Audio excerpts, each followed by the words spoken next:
Hi friends, कसे आहात तुम्ही? आय होप तुम्ही सर्व खूप छान असाल. हे हिरवेगार टम्म पेरू दिसत आहेत तुम्हाला. गावावरून आणले होते हे आमच्या पेरू.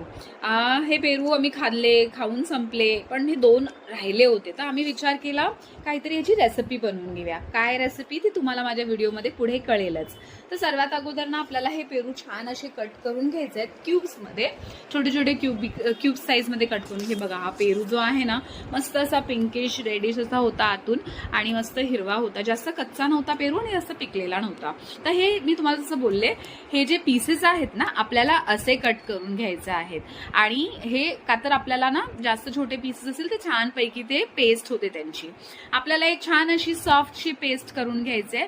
पेस्ट करताना हे लक्षात ठेवायचं, आपल्याला पाणी यूज नाही करायचंय. जे पेरूचं मॉइश्चर आहे ना त्याच्यामध्येच आपल्याला ही अशी पेस्ट करून घ्यायची आहे.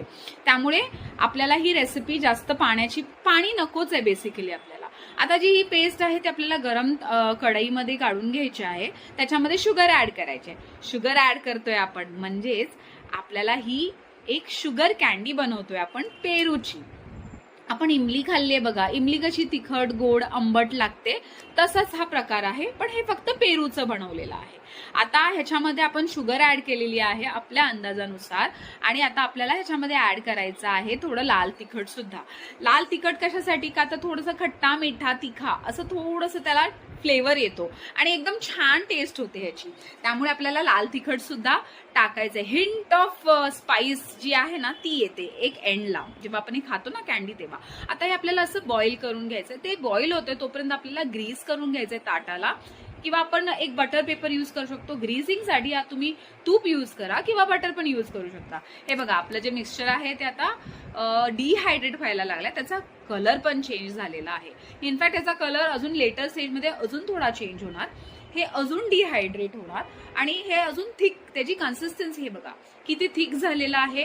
मी सजेस्ट करेन ह्याच्यापेक्षा अजून जास्त थिक होऊन द्या, म्हणजे तुमचं जे क्यूब्स मध्ये कट करता येईल किंवा तुम्हाला त्याचे छोटे छोटे बॉल्स पण करता येतील. आता हे आपण जे थिक पेस्ट झालेली आहे ना आपली, ते आपल्याला इव्हनली स्प्रेड करून घ्यायचंय एका प्लेटमध्ये. आपण मगाशी ग्रीस केलं होतं एका प्लेटला, त्या प्लेटमध्ये आपल्याला हे असं इव्हनली स्प्रेड करून घ्यायचंय. स्प्रेड करून घेतल्यानंतर आपल्याला हे साईडला ठेवायचंय अराउंड 40 to 45 मिनिट्स. त्याची कन्सिस्टन्सी असं होते बघा, थिकनेस तुम्हाला दिसतंय थिक झालेला आहे, त्यांनी त्याची काठ सोडायला लागले. आणि त्याच्यानंतर आपल्याला त्याचे क्यूब्स कट करायचे. क्यूब कट करा किंवा गोल करा, तुम्ही गोळे करा आणि त्याच्यावरती थोडी शुगर स्प्रिंकल करा किंवा तुम्ही त्याला पूर्ण शुगरमध्ये कोट करा. आपली पेरूची कॅन्डी रेडी झालेली आहे. तुम्ही प्लीज माझ्या चॅनलला सबस्क्राईब करा, लाईक करा, शेअर करा.